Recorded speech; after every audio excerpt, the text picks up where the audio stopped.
This is a negative 21 degrees Fahrenheit cold start using my remote starter because my battery is near the end of its life and it will not start from the inside.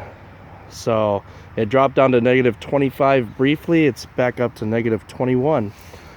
So let's see how it does. This is also a good demonstration of the balancer being fixed and no squeak.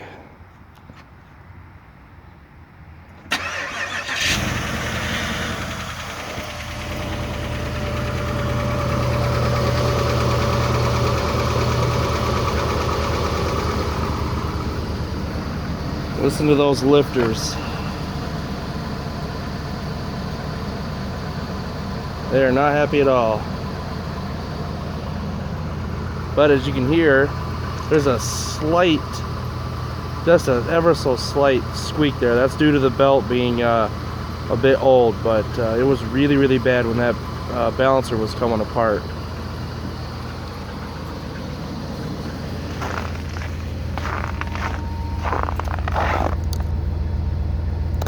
Oh yeah, listen to that.